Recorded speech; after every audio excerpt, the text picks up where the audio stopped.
Hola a todos y a todas. Estamos en una nueva entrevista, en este caso una entrevista con el consejero de Salud de Cantabria, César Pascual.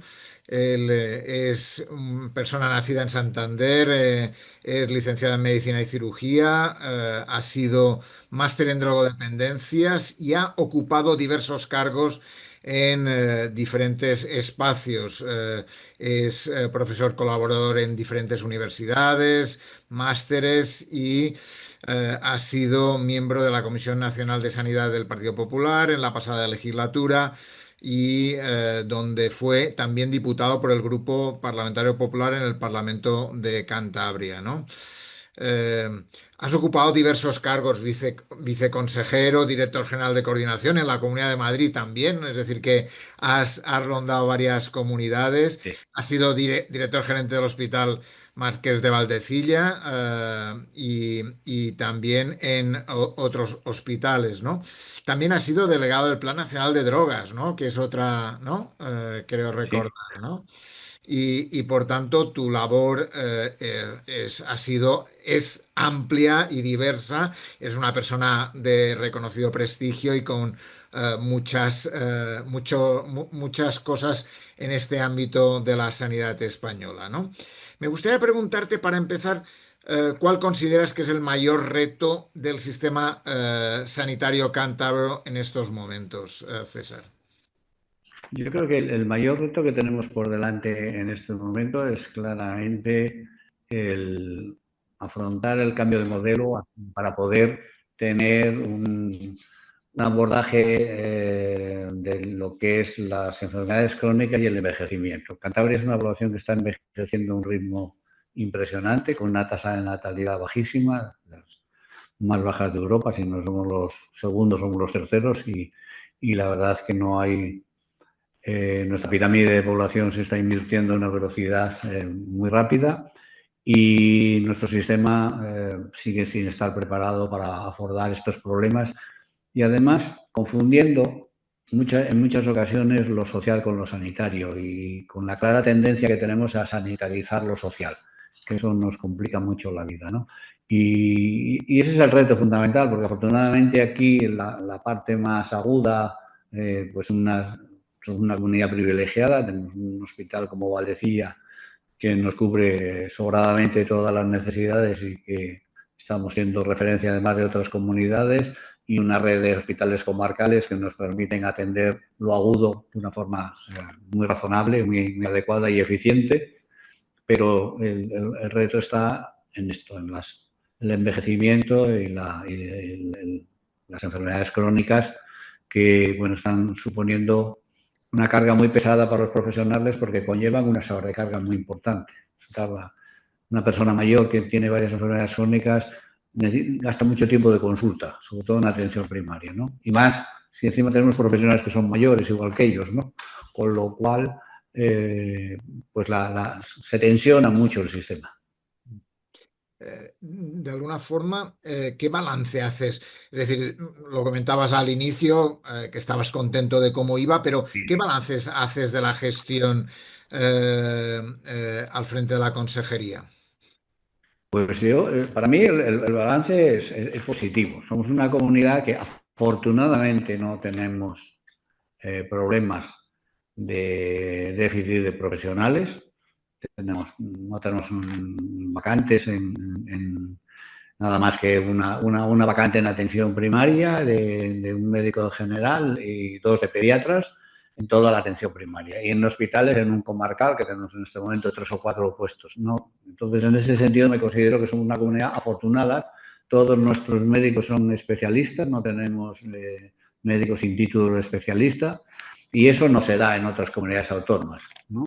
Eso nos permite pues una cierta tranquilidad a la hora de abordar pues todos los proyectos que estamos introduciendo en el sistema. Yo creo que el balance es bueno. Hemos hecho un plan de salud nuevo. A partir del plan de salud estamos desarrollando estrategias sectoriales muy diversas.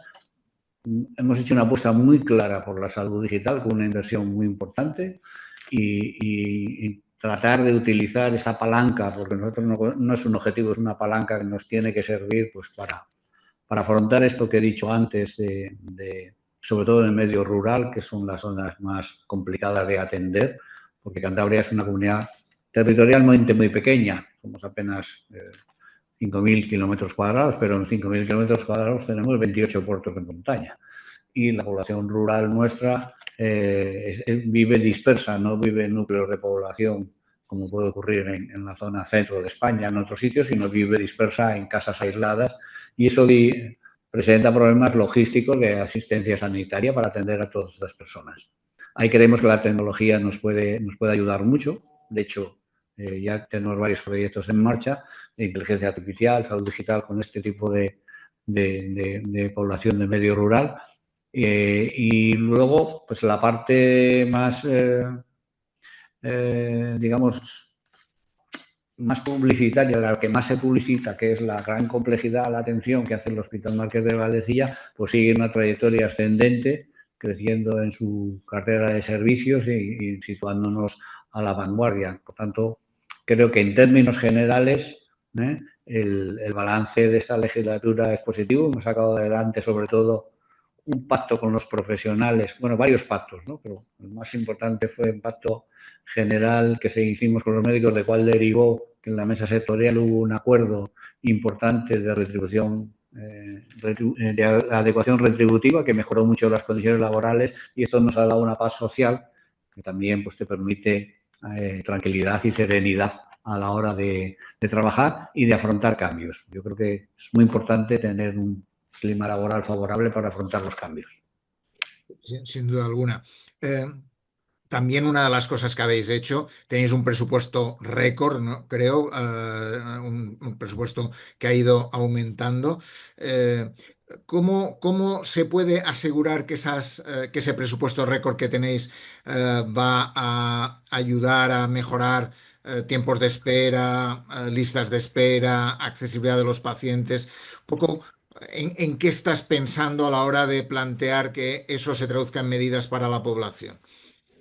Bueno, se está traduciendo porque de hecho nuestro plan de listas de espera está funcionando. Ya la reducción, especialmente de las demoras, también de la lista, ¿no? Pero especialmente de las demoras se ha venido consolidando estos 2 años, fruto de una inyección económica importante, porque básicamente nosotros aquí lo tenemos que hacer con servicios públicos porque no tenemos sanidad privada. Aquí la sanidad privada es simbólica, por lo tanto la aportación complementaria que puede ayudarnos a reducir listas de espera o a mejorar las demoras es muy pequeña. Entonces hemos tenido que trabajar. De hecho, llevamos incrementos de producción en nuestros centros el año pasado, un 14% de incremento de producción. Es decir, hemos puesto toda nuestra maquinaria pública a trabajar, mejorando los rendimientos ordinarios y también con actividad extraordinaria para poder acometer este gran reto que son las listas de espera.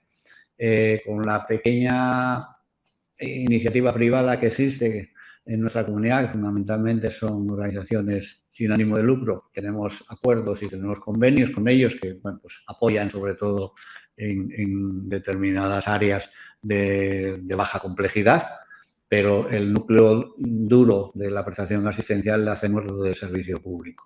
Yo creo que las demoras de atención en atención primaria nuestras, el 75%, 78% las atendemos en 24 horas y el resto en 48. Aquí nos espera más de 48 horas en una cita de atención primaria, salvo en aquellos casos en que el médico está de vacaciones y quieren esperar a que venga el médico, que son las anécdotas que salen. Pues, ¿ha tenido usted aquí una espera de 14 días? Pues sí, porque estaba el médico de vacaciones y este paciente quería ver a su médico, por tanto tenía que demorarse la cita. En general, creo que los presupuestos bien distribuidos, y yo me considero un consejero afortunado porque estoy recibiendo todos los años prácticamente la mitad del incremento presupuestario del gobierno viene a mi área, aunque como siempre la sanidad sobre todo y es deficitaria como siempre, pero bueno, pero creo que nos posiciona muy bien para acometer nuevos proyectos. El plan de salud digital que decía antes es un plan de 100 millones que estamos haciendo una inversión muy importante porque creemos que es una palanca fundamental de transformación de nuestras organizaciones. Y eso es gracias a que podemos disfrutar de un presupuesto consolidado para mejorar retribuciones a los profesionales. Ahí hemos hecho una inversión muy, muy importante. Hemos terminado de consolidar la oferta pública de empleo. Hemos reconocido derechos laborales que no estaban reconocidos y que sistemáticamente estábamos perdiendo por sentencias laborales. Bueno, pues ahora vamos a proceder a un encuadramiento extraordinario de carrera profesional para volver a homologar. Eso, evidentemente, es presupuesto. Sin presupuesto no se podría acometer toda esta serie de cambios, ¿no? Y, por tanto, sí que creo que este incremento presupuestario tiene una traducción en el día a día del ciudadano. Has comentado varias cuestiones ligadas a los profesionales. Has hablado de un acuerdo con los profesionales por un lado, hablabas de mejoras retributivas, hablabas también de mejora de la producción por otro lado, ¿no? ¿Cuáles son los retos en el ámbito profesional que crees que deberían ponerse en marcha o ampliar de alguna forma para retener el talento, para ayudar a que las zonas de más difícil cobertura puedan tener unos servicios más adecuados? ¿Cómo te lo planteas, César? Yo para estas zonas, yo lo tengo claro. Tenemos una experiencia que estamos haciendo en una zona rural, que es concretamente la zona de Picos de Europa, de Líbana, de autogestión. Son los profesionales los que están gestionando sus agendas, sus distintos entornos de urgencias, de consultorios en medio rural, del centro de Empotes, y ellos lo están autogestionando, gestionan sus vacaciones, gestionan sus días libres, sus sustituciones, y está haciendo una experiencia tremendamente gratificante con unos grandes resultados. Es verdad que que depende de la voluntad de los profesionales, que todos hayan estado de acuerdo, que en otros sitios pues no habíamos podido ponerla en marcha, pero que a la vista de la experiencia ya otras zonas y otros centros están interesando mucho. Nosotros también queremos trabajar. Eso le da una autonomía a los profesionales muy importantes y sobre todo les da la capacidad de decidir. Y yo creo que ese es el gran reto que tenemos. A nosotros ahora ya ahí concretamente en Líbana, pues ya no estamos tan pendientes de si la agenda es de 30, de 35, de 18, es autogestión. Ellos ven a los pacientes, les tienen atendidos y, por tanto, quitamos todas estas medidas burocráticas y administrativas que muchas veces generan en los profesionales, no diría incomodidad, cuando no rechazo. Y, por tanto, esa capacidad de autogestión, para mí, en las zonas de difícil cobertura y en las zonas es la más interesante. Y luego, pues con los jóvenes profesionales, evidentemente, tenemos que ir a medidas, por lo menos aquí, no sé lo que en otros sitios. Nosotros aquí hemos percibido que los jóvenes profesionales aprecian mucho más las medidas de conciliación que el incentivo económico. Cantabria, como es tan pequeñita, pues prácticamente, si quisieran, todos podían vivir en Santander y desplazarse a su consultorio o a su centro todos los días, ¿no? Realmente, salvo pequeños núcleos que están un poco lejos, los demás, por tanto, ellos lo que aprecian sobre todo son las medidas de conciliación personal, ya no familiar, sino incluso personal y de desarrollo profesional. Y por ahí vamos con los jóvenes profesionales y los contratos. Por ejemplo, en un hospital comarcal que tenemos dificultades, les ofrecemos unos contratos de difícil cobertura que, aparte de los incentivos, pues es trabajar unos días en el hospital y otros días en Valdecilla para que tengan desarrollo profesional y puedan seguir, y con prioridad para incorporarse a proyectos de investigación en el Instituto de Investigación. Toda esta serie de medidas con los residentes que terminan, pues de momento a nosotros nos están dando resultado, insisto, porque no tenemos especiales dificultades en retener este talento que decías. Y comentabas al inicio antes de que prácticamente no tenéis huecos, ¿no? Y en ese sentido es una buena idea. El tema de la autonomía profesional que ahora comentabas en los centros de Liébana y tal, ¿es algo que os planteáis extender a otros sitios para reforzar la atención primaria o para hacer una atención primaria más duradera o más diferente con respecto a otros sitios Sí, de España? sí, sí, sí. La idea está que a la vista de la experiencia esta, habrá que irla adecuando, porque es verdad que aquel entorno es un entorno muy peculiar, ¿eh? Y no es exactamente trasladable. La zona costera tiene un entorno sociodemográfico y cultural diferente, que probablemente no podamos mimetizar la experiencia de Picos de Europa a la zona costera, pero sí que podremos ir adecuando esa capacidad de autogestión de los profesionales, devolverle al médico su, su, autoridad clínica sobre la gestión de su consulta, ¿no? Y no fragmentar tanto y no territorializar tanto. Y de que sea el médico y que sea la enfermera y los otros profesionales, porque estamos incorporando psicólogos en los centros, estamos incorporando otras profesiones sanitarias, que vayan generando equipos que dinamicen entre ellos y que probablemente el modelo no sea el mismo que se desarrolle en unos centros que en otros. La uniformidad y creo que no que hay que adecuarse a cada entorno profesional y a los profesionales que tienes en cada centro. Esa es un poquito la idea que subyace debajo de todos los proyectos. Hay centros que son más propensos a innovaciones tecnológicas, a incorporar, otros son más reticentes, por dejar que cada uno se vaya acoplando poco a poco al sistema, sin forzar, porque luego podríamos generar pues, un rechazo de los profesionales o una incomodidad que ralentizara mucho el proceso. Yo creo que nos ha costado mucho lograr esa paz social, esa tranquilidad con los profesionales para poder hablar estos temas y para poderlos ir desarrollando y tenemos que aprovechar este impulso, tenemos que aprovechar este impulso. Antes hablabas de salud mental y de la incorporación de psicólogos de alguna forma. Eh, Es evidente que tras la pandemia ha aparecido como una problemática mayor de lo que se esperaba o mayor de la que teníamos en el tema de la salud mental. ¿Cómo lo estáis abordando desde Cantabria, César?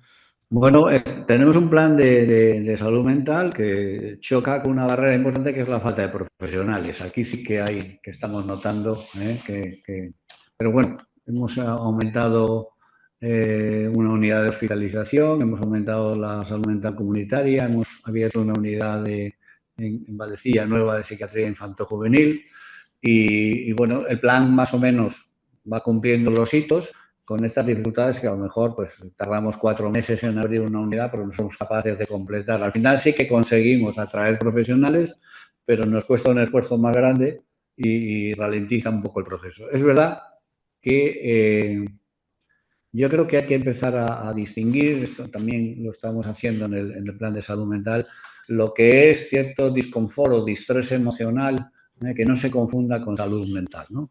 Y tener un ámbito de actuación para gente que no tiene una patología mental, realmente, que tiene que estar ansioso en un momento determinado no es tener una crisis de ansiedad y que por tanto se puede afrontar y no sobrecargar a la red de salud mental con cuadros menores que pueden ser atendidos de otra manera, con grupos de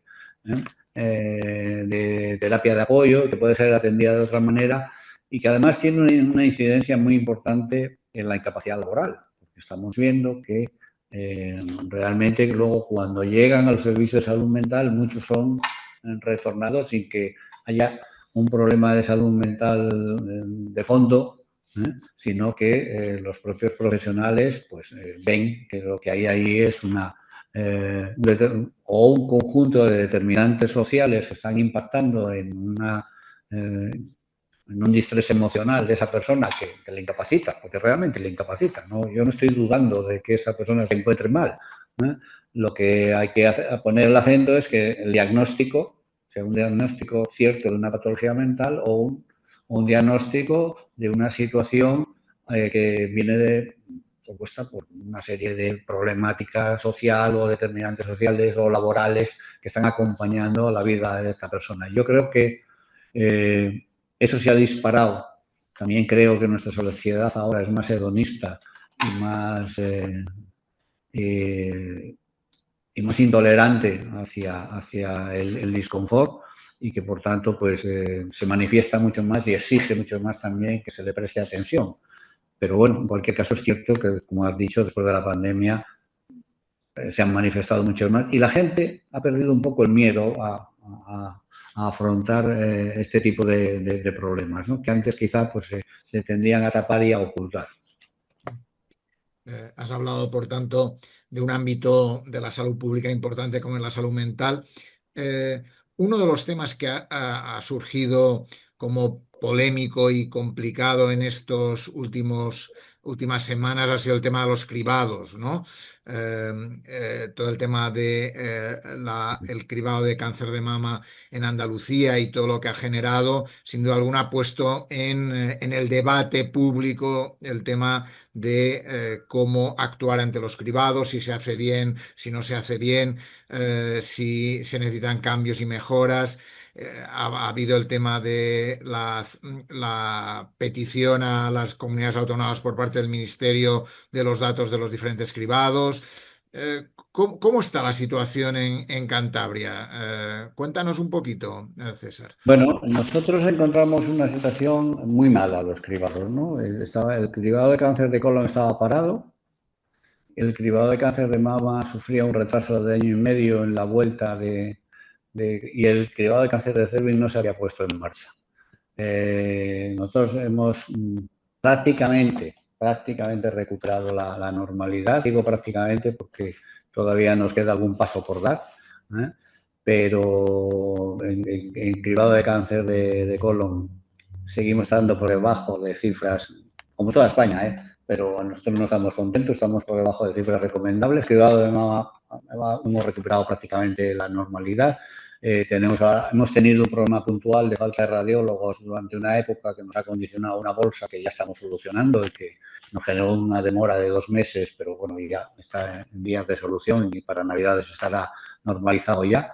Y el cribado de cáncer de cervix lo pusimos en marcha. Lo que estamos viendo es que realmente los cribados realmente funcionan y son fundamentales, son una herramienta fundamental, pero cuando vamos ampliando rangos de edades, pues claro, genera una necesidad de recursos adicionales que no hay disponibles. Por ejemplo, radiólogos expertos en mama escasean en el país y es muy difícil poder ir ampliando rangos.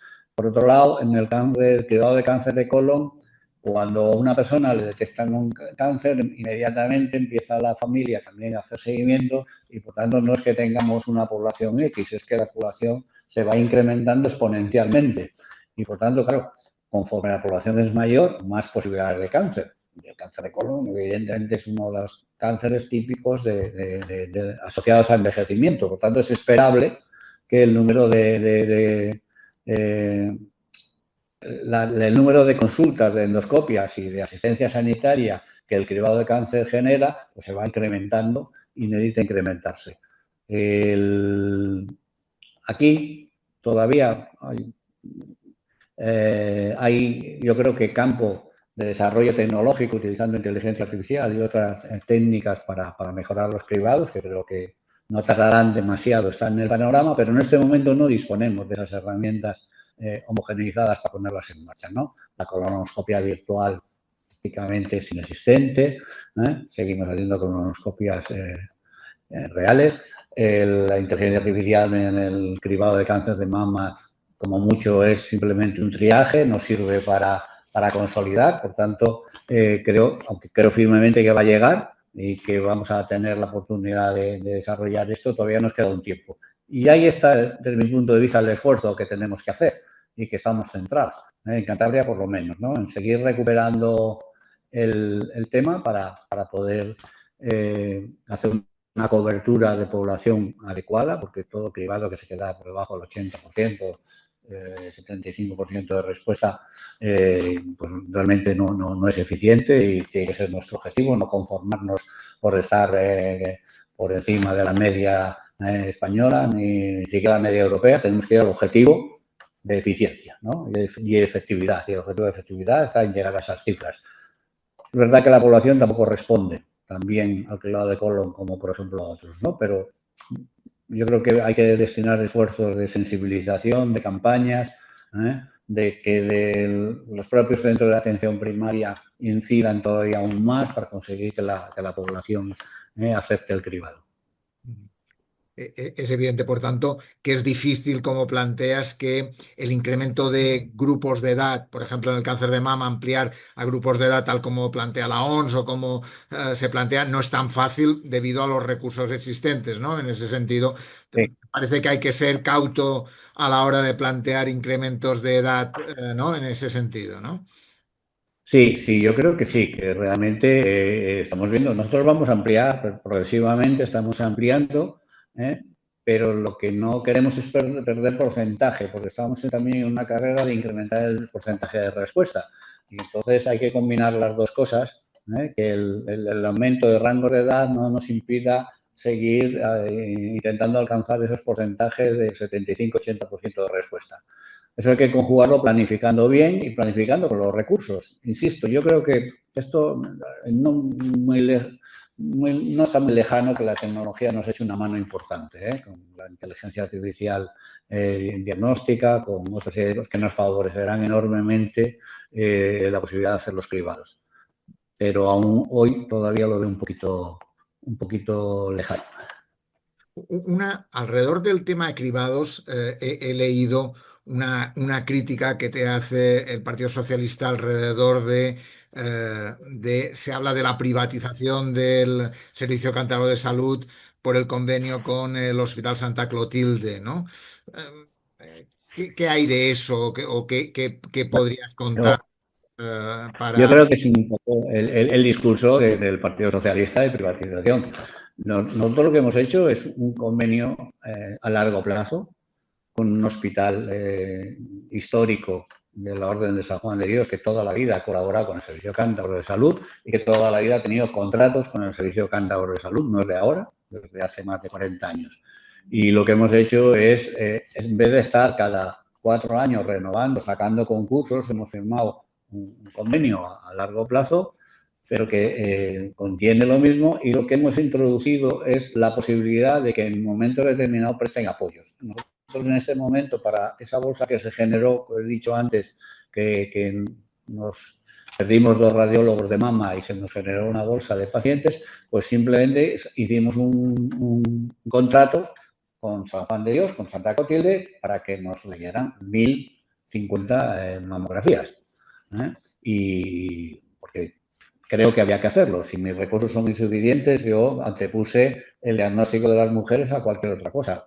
Yo entiendo que no es privatización. Nosotros somos la comunidad autónoma, y no lo digo yo, lo dice la Federación de Asociaciones de Defensa de la Sanidad Pública, con menos privatización de toda España, a mucha diferencia de la siguiente. Lo he dicho antes, es que tampoco hay sanidad privada aquí.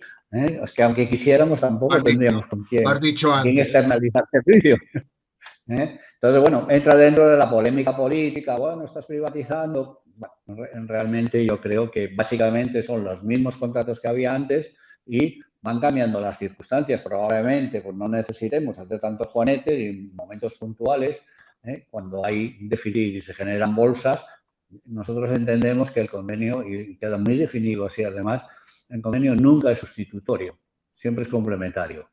Tiene que ser en momentos en que el Servicio Cántabro de Salud, por las razones que sea, pues genere los incrementos de demanda, generen un retraso, pues para evitar y aliviar esas, se puede mandar al... Por lo tanto, yo entiendo que legítimamente podríamos, desde el punto de vista legal, podríamos haber integrado plenamente el hospital como uno más. No simplemente como complementario, sino como está en otras comunidades autónomas, integrado en la red. Pero tampoco veíamos la necesidad, porque tenemos una red pública muy buena y muy consolidada. Necesitábamos que fuera suplementario, y es lo que hemos hecho. No es alternativo, no cubre una zona poblacional, no cubre nada, simplemente nos apoya, es un hospital de apoyo. Déjame aprovechar este tema para hablar un poquito sobre el tema colaboración público-privada. Lo digo porque es un tema que siempre genera debate, ahora lo decías tú mismo. Sí. Poco, ¿cuál es tu visión, cuál es tu opinión alrededor de ese tema, que es un tema en el cual por tus diferentes pasos por la sanidad. Lo has comentado, lo has dicho y y lo has hablado, ¿no? Déjame recuperar de alguna Sí, forma sí, esa visión que sí. tú tienes.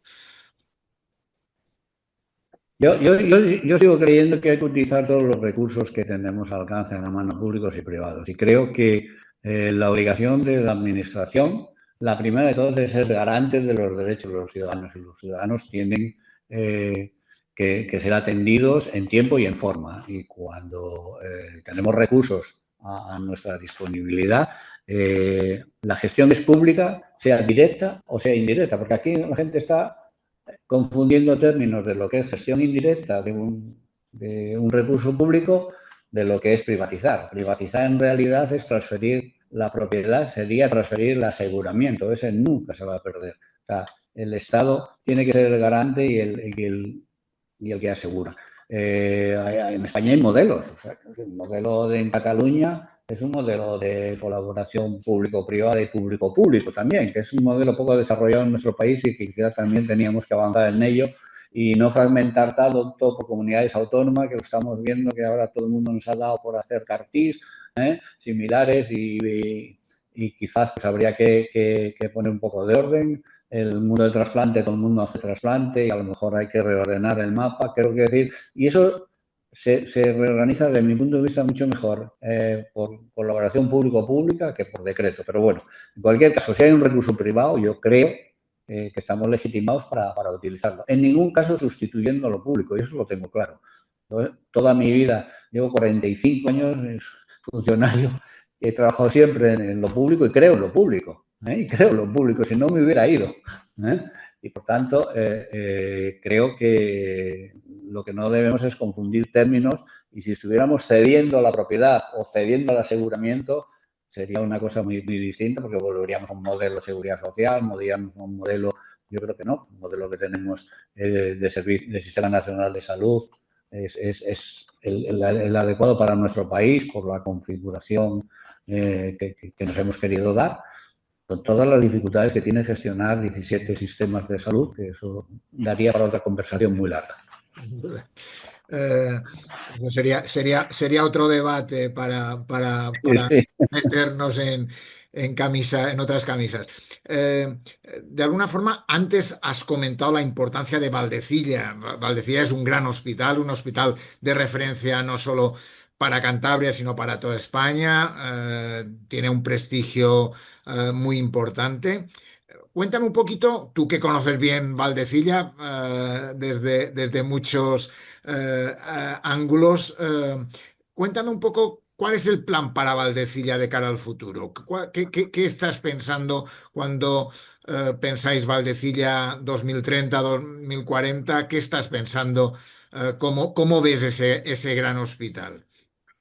sí. Lo que estamos ahora, como decía, es trabajando el relevo generacional de una serie de excelentes profesionales que han sabido mantener el listón muy alto en el hospital y que apostaron es un hospital que por tradición históricamente siempre ha apostado por la vanguardia y por la calidad y por la excelencia. Yo creo que el prestigio le viene de ahí, ¿no? Es un hospital vanguardista a la hora de incorporar eh, procedimientos asistenciales y ha sido siempre una apuesta muy alta por situarse en la excelencia clínica. Pero ciertamente ahora estamos en un proceso de renovación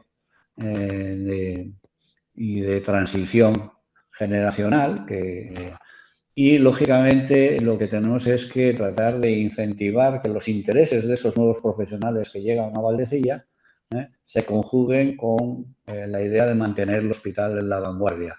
A la hora de elegir, podemos elegir muchas cosas, pero siempre sin perder ni un ápice de ese valor intrínseco que tiene Valdecilla, que es un arraigo popular impresionante. Un arraigo que eso hace que seamos una comunidad que si la media mundial de donación de órganos está en el 28 por millón y la ONT en España la media está en 57, nosotros pasamos de 100.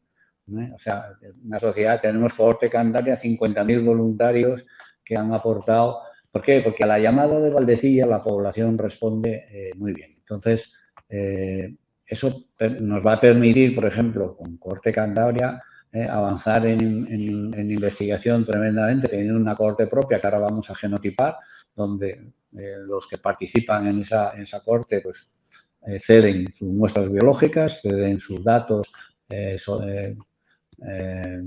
acerca de las consideraciones sociodemográficas, ceden sus datos de salud porque permiten el acceso a la historia clínica de los investigadores y eso nos va a permitir, y estas son las líneas que estamos trabajando, en el futuro pues trabajar en nuevos modelos asistenciales situados en la vanguardia.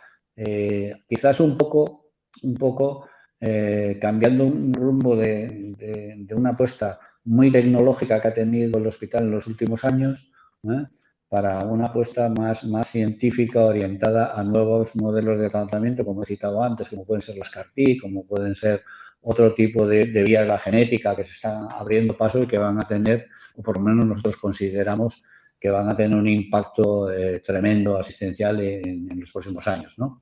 Entonces, bueno, hasta ahora pues ha sido un hospital siempre ha estado a la vanguardia de la tecnología, con robótica, fue el primer hospital público que se planteó tener protonterapia, luego vino una donación, pero sigue con el proyecto adelante siempre, ¿no? Que está muy bien, está fantástico, ¿no? Pero creo que el hospital se ha dado cuenta de que tiene que tratar de retener talento y reorientarlo no totalmente, pero sí en gran medida hacia estas terapias de futuro, que son las terapias avanzadas y que es la genética y la genómica, ¿no? Eh, Sin duda alguna, Valdecilla marca mucho Cantabria en general, ¿no? Sin duda alguna, y tú lo conoces bien. Déjame pasar de tema.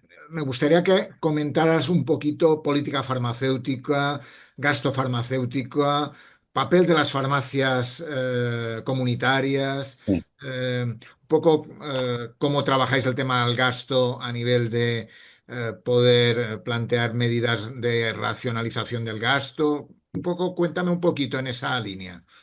Yo creo que en el tema de farmacia en Cantabria tenemos una posición privilegiada.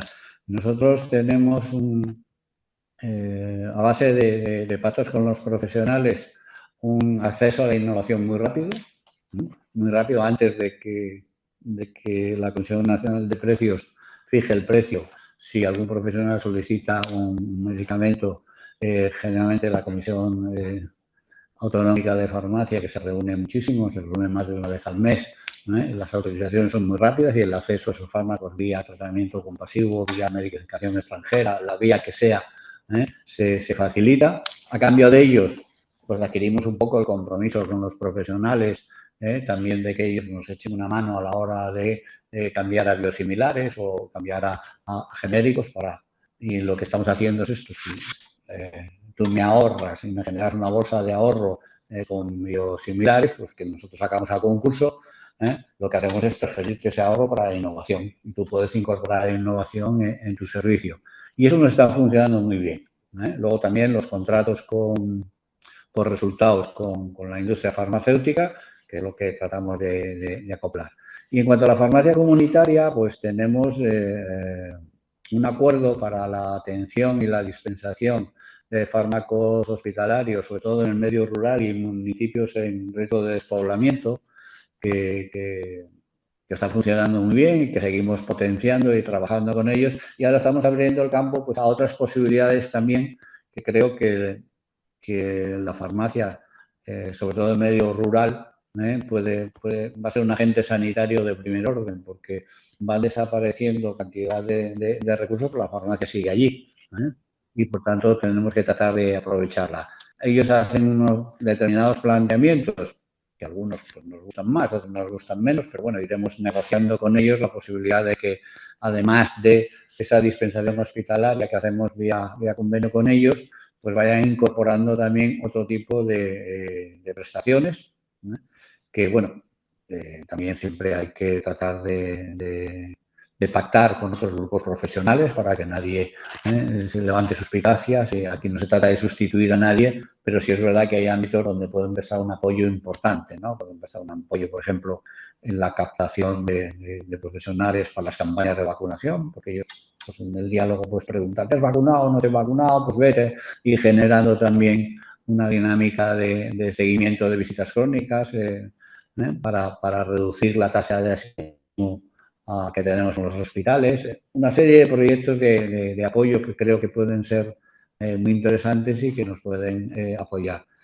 La contención del gasto, procuramos minimizarla. La verdad es que el impacto de los nuevos fármacos es muy importante y es muy difícil hacer contención del gasto, ¿no? En general, en receta, los profesionales, sin ningún tipo de mecanismo no está vinculado a objetivos económicos ni vinculado a nada, simplemente pues trabajo tradicional con ellos está relativamente contenido. Y a nivel hospitalario, pues lo que estamos haciendo es trabajar esto, pues vamos a reubicar determinados fármacos. ¿Para qué? Para que nos genere una bolsa que nos permita la innovación. Y luego es incrementando, por supuesto, no hay opción, porque al final la farmacia sabemos que va a seguir incrementándose el presupuesto. Lo importante para mí no es tanto la contención como que el crecimiento sea equilibrado en relación al resto del crecimiento que tiene el sistema de salud. Yo creo que al precio que salen los nuevos fármacos es absolutamente ilusorio pretender que vamos a poder controlar el precio y contenerlo. Lo que sí podemos hacer es que su crecimiento sea, insisto, correlativo al crecimiento que está teniendo el sistema y no como en los últimos años, que está muy disparado, muy por encima del resto del sistema.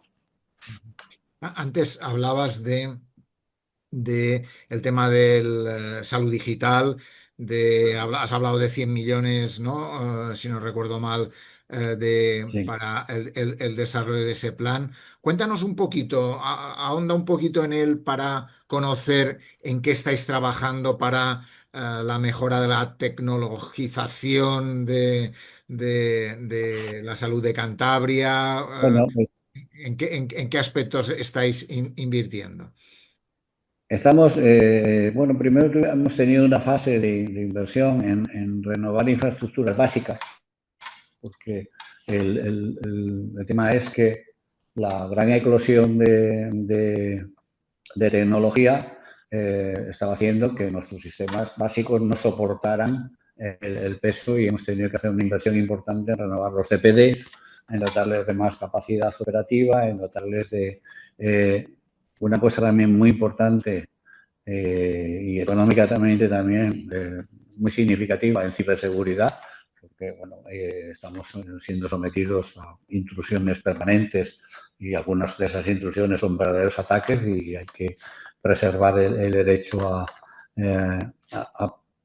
a los datos que son datos los más sensibles que existen, que son los datos en salud, y es nuestra responsabilidad mantener eso. Eso nos obliga a mantener una oficina de ciberseguridad que tiene un coste importante, pero luego ya hemos empezado a introducir distintas alternativas vinculadas a inteligencia artificial, a un espacio único de datos que permita el uso primario y el uso secundario de los datos en una base de datos única, en generar también proyectos de integración asistencial entre atención primaria, los profesionales de atención primaria entre sí, por un lado, con el soporte a la toma de decisiones de inteligencia artificial, y con el hospital, por otro lado, de tal manera que, a pesar de que seguimos manteniendo dos historias clínicas, lo que estamos construyendo una capa por encima que va a hacer relevante que haya dos, porque al final es un repositorio de datos único por paciente al que pueda acceder cualquier profesional, y luego desarrollo de programas de casos de uso, de evaluación,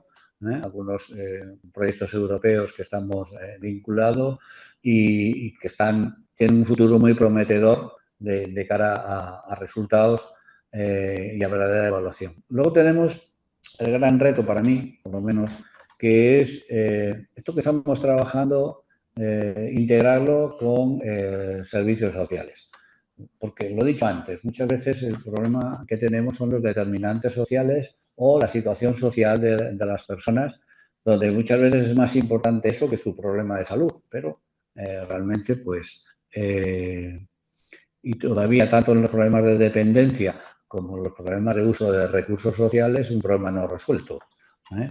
Y que está impactando mucho en el sistema sanitario en cuestiones que realmente tiene que asumir, por un lado, por lo que he dicho, porque tenemos la tendencia a sanitarizar problemas sociales y por otro lado, porque son cuestiones que no nos competirían a nosotros, lo estamos viendo ahora con los pacientes de ELA o los pacientes de deterioro cognitivo, ¿no? Que muchas veces lo que necesitan son cuidados, pero no son cuidados de enfermería, son cuidados simplemente que se presten desde servicios sociales, pero si no integramos llegamos tarde a todo esto. Entonces el gran reto que tenemos, pues claro, el sistema en sanidad hicimos una apuesta clara hace mucho tiempo por la historia clínica digital y por los datos, pero en servicios sociales no están al mismo nivel y está siendo muy difícil incorporar esa información y compartirla, ¿no?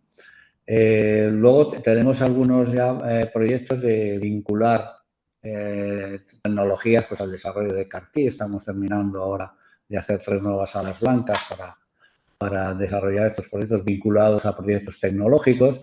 Bueno, todo va en un marco de salud digital que va acompañado de una ley de salud digital, un proyecto de ley que espero que se apruebe antes del verano, si todo va bien, donde pues hemos introducido novedades de protección al ciudadano, por ejemplo, con los neuroderechos. La protección de datos no hace falta introducirla porque ya está regulada, eso no hace falta, pero sí cosas que no entraban en el ámbito de protección de datos, que quedaban ahí en una zona gris, que no estaba muy clara, el impacto de la inteligencia artificial, la regulación del repositorio de datos y el espacio regional de datos y su integración en el espacio nacional y en el espacio europeo, en fin, toda esta serie de cuestiones que iba a haber un proyecto de ley de salud digital nacional que ahora se para y nosotros, bueno, en su momento decidimos que emprendíamos en el ámbito de nuestras competencias, nosotros no queremos invadir la competencia de nadie, pero que podíamos desarrollar para compasar el desarrollo del plan de salud digital, porque si no, en ocasiones hemos chocado no con la ilegalidad, pero sí con la falta de normativa. Y eso en la administración, cuando no existe normativa, es tremendamente complicado. Déjame pasar a un tema un poquito más global, César. Consejo Interterritorial. ¿Cuál es tu valoración del funcionamiento del Consejo Interterritorial?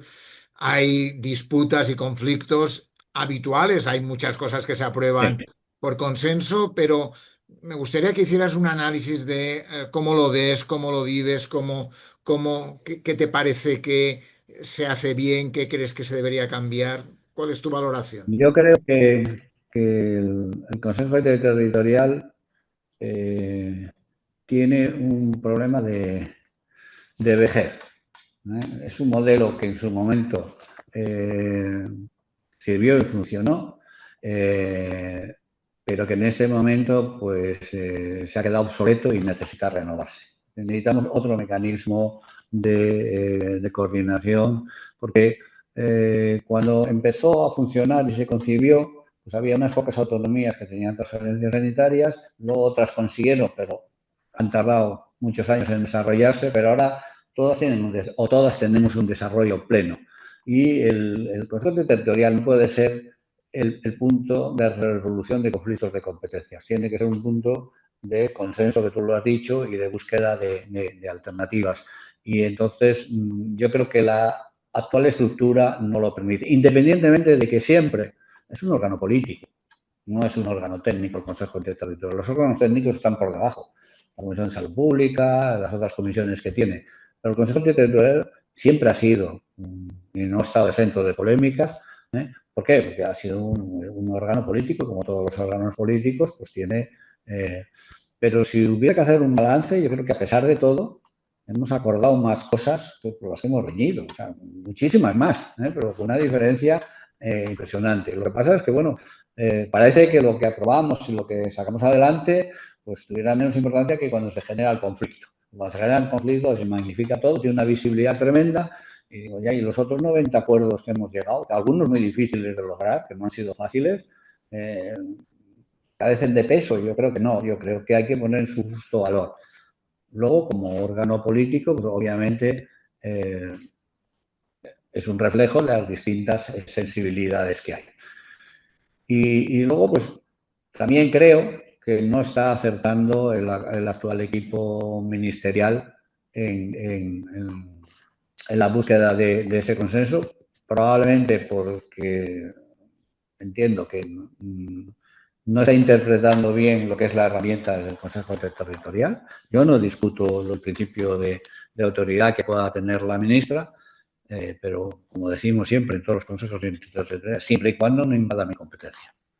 Siempre y cuando no invada mi competencia, porque lo podemos hacer por consenso, de acuerdo, pero no por invasión de competencias y por pretender cuestiones para las cuales no está el Ministerio.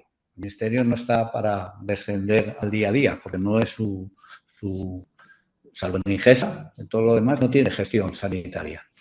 Entonces, bueno, mi balance, a mí me queda pobre el balance de estos 2 años que estoy en el Consejo Interterritorial. He conocido muchos consejos interterritoriales por mis consejeros que han ido y les he preparado muchos consejos interterritoriales previamente, pero a mí creo que el balance es pobre y que debiéramos cometer entre todos, y aquí no quiero verter culpas a nadie, una renovación de la forma de trabajar y de la forma de enfocar el Consejo Interterritorial. Creo que así poco va a producir, o la producción va a ser muy pobre para el potencial que podría tener. Déjame preguntarte sobre algún tema concreto que algunos habéis discutido, más o menos, ¿no? Uno, Estatuto Marco, tema polémico, sin duda alguna, que avanza muy lentamente y no sabemos si va a llegar a buen puerto. Ley del medicamento, Bueno, hemos hablado antes de ley del sí, medicamento, que sería otro de los temas que podría ser discutible, no solo ese, sino seguramente hay temas que las injerencias, como tú decías, puede ser un tema a debate, ¿no? Cuéntame un poco tu... sí. Yo, el Estatuto Marco, yo creo que el Estatuto Marco claramente la ministra se confundió. Se confundió cuando inició todo este proceso porque yo creo que no puso en su justa medida, primero que iba a abordar temas de 2 ministerios que no son suyos, que son del Ministerio de Transformación Digital y Función Pública, porque realmente Función Pública la que iba a determinar, y temas también, obviamente, de Hacienda, ¿no? Porque al final el impacto que tiene, ¿no? Y esos 2 ministerios estuvieron al principio muy al margen de todo. Lo mismo que también estuvimos al margen de las comunidades, porque las comunidades hemos entrado en esto hace el último año. Hombre, y con cosas que realmente luego han cambiado, porque luego han dicho, no, esto compete a las comunidades autónomas, ya. Pero eso lo hemos dicho desde el principio, que era competencia nuestra, o sea, la regulación de las 35 horas. Pues mire usted, yo tengo las 35 horas desde hace mucho tiempo en Cantabria. No tengo por qué regularme el Estatuto Marco, porque yo ya las tengo, entre otras cosas, porque además es mi competencia. Y la regulación de las jornadas, la regulación de... Entonces, yo creo que ahí se precipitó pactando con organizaciones sindicales. Yo creo que como había una necesidad sentida de que hay que cambiarlo porque se ha quedado obsoleto, ella creyó que lo iba a conseguir muchas adhesiones. Claro, bueno, pues lo que pasa siempre, ¿no? Cuando abres la puerta, las organizaciones sindicales empiezan a subir el umbral de sus reivindicaciones y esto, pues, y luego hizo promesas que Función Pública ha dicho no puede ser, como por ejemplo el A1 de las enfermeras y cosas de estas que ya ha tenido que enfrentarse a esa realidad. Y luego, pues cuando nos lo ha planteado las comunidades autónomas, pues ha habido cosas que efectivamente, pues, es que el Estatuto Marco no puede regular porque son competencias nuestras regularlas. En general eran muy pocas, no nos pusimos, pero eran temas que tenían que ver con acceso, con jornada laboral, con 4 cosas más. Pero luego anuncios como que voy a quitar las guardias. Es que no podemos. Si es que físicamente no se puede hacer, porque no hay plantilla, no hay médicos en el mercado para sustituir lo que sería quitar las guardias. Entonces luego, no, pues las dejamos en 17 horas. Pues no, las dejamos en 17 horas y un comarcal, ¿cómo lo hace? Si solo tiene 6 o 7 profesionales, es que es imposible. Entonces, bueno, ahí se han generado una serie de focos de conflicto que luego han generando que algunos grupos profesionales han recurrido a endurecer su posición, porque se sienten muy agraviados, como los médicos, y que por tanto pues están enrareciendo aún más el ambiente. Yo creo que en las últimas reuniones que ha mantenido con la Comisión de Recursos Humanos, con las comunidades autónomas, el tema de las comunidades quedó resuelto, y ahora queda pues el tema de otras organizaciones sindicales que además no comparten la misma visión, y por tanto pues eso es está en una situación muy difícil el Estatuto Marco. La ley de medicamento, pues esta no, esta tuvo un trámite distinto. La ley de medicamento, hasta que ya estuvo hecha, las comunidades no supimos nunca nada de ella. Sabíamos que estaban trabajando en un proyecto, no sabíamos quién lo estaba haciendo, y lo que nos encontramos ya fue un producto hecho que, bueno, pues algunas de las cosas también usted, al final nosotros vamos a gestionar esto y sobre todo lo vamos a pagar. Entonces, queremos tener voz y voto en cómo se va a hacer y se va a gestionar. Creo que la ley del medicamento han mezclado dos cosas. Una parte que es muy técnica de gestión del medicamento, con otra parte que tiene más que ver con políticas generales de Estado en relación al desarrollo en la industria farmacéutica. Y claro, combinar esas dos cosas, hay una línea que es muy delicada de atravesar de un lado a otro, y ahí es donde más nos impactaba a las comunidades autónomas. Claro, obviamente, oiga, es que el impacto presupuestario que usted está diciendo de esto no es el que menciona en la ley.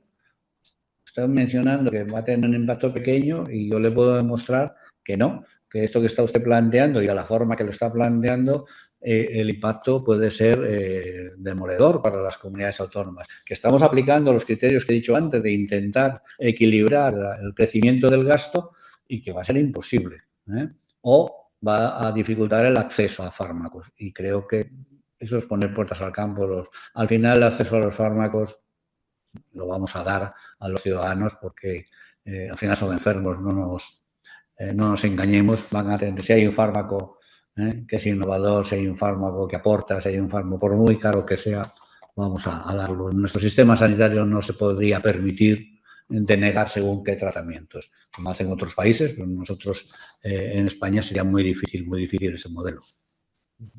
Y sobre el tema gestión, ley de gestión pública e integridad del Sistema Nacional de Salud, bueno, yo creo que es una auténtica barbaridad.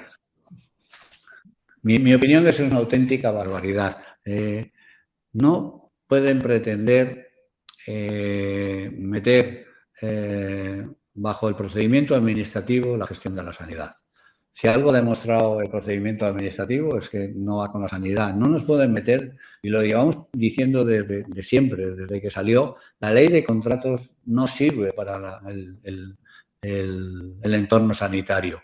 El procedimiento administrativo no puede ser. O sea, que nosotros no damos licencias urbanísticas, no concedemos una licencia de caza ni supervisamos. Nosotros es una prestación de servicios, además una prestación de servicios que se tiene que hacer. Haya dinero o no haya dinero, si no hay dinero te vas a terminar endeudando, pero tú no vas a dejar, si se te ha acabado el presupuesto en septiembre, de poner un implante porque le vas a poner, etcétera, etcétera. Por tanto, el sistema sanitario, tratar de gestionarlo con gestión directa. Otra cosa es gestión pública, pero es que lo que plantean es gestión directa. Yo creo que eso es un tremendo error, que hay que buscar fórmulas que sean públicas, que las hay, y abrir un poco a la posibilidad de otras formas de gestionar que no sea con la gestión directa y procedimiento administrativo, porque está demostrando que es lo que está en este momento paralizando muchas de las cosas que puede hacer el sistema de salud. Insisto, Yo defenderé siempre la gestión pública, pero oiga, déjenme utilizar las herramientas que la gestión pública tiene. No me limite a una sola, que es la de procedimiento administrativo. Eso nos lleva al sistema, lo lleva, desde mi punto de vista, a ser ingobernable. Y para terminar ya, ¿qué legado te gustaría dejar después de tantos años en todo el sistema, tocando, pasando por diferentes sitios? ¿Qué legado te gustaría dejar a los ciudadanos a la ciudadanía de Cantabria? ¿Qué legado te gustaría dejar al entorno del sistema Yo, sanitario? a Sí, estas alturas, a mí me gustaría dejar el delegado, dejar un servicio de salud en que los ciudadanos confiaran plenamente, que tuvieran absoluta confianza. Creo que ha habido momentos que la de confianza ha sido máxima en cuanto a la pandemia, ¿eh? Pero luego ha decaído y lo estamos viendo en el barómetro. Y creo que este tipo de cuestiones que se están planteando, que hacen dudar porque extendemos determinadas situaciones de conflicto, como por ejemplo hemos hablado de los cribados de Andalucía, nada tiene que ver con los cribados del resto de España, pero parece que extendemos a que todo el país los cribados están mal. No, no están mal. ¿eh? Y por tanto, eso genera pérdida de confianza en el sistema. Las listas de espera generan pérdida de confianza en el sistema. Y para mí lo más importante sería eso, ¿no? Conseguir que por un lado los profesionales mantengan pues bueno, su nivel de compromiso con unas condiciones adecuadas, y en ello estamos trabajando, y por otro lado recuperar y mantener un alto grado de confianza de los ciudadanos en el sistema. A mí sería lo que, porque yo cuando vine me encontré en una situación en que no había, los profesionales estaban muy descontentos y con una conflictividad laboral altísima, y los ciudadanos estaban descontentos también. Entonces, ese clima creo que es lo que me fijé como objetivo. Hay que recuperar esto. hay que No recuperar. soy nada ambicioso, ¿eh? Yo creo que si logramos eso, el sistema va a ir solo.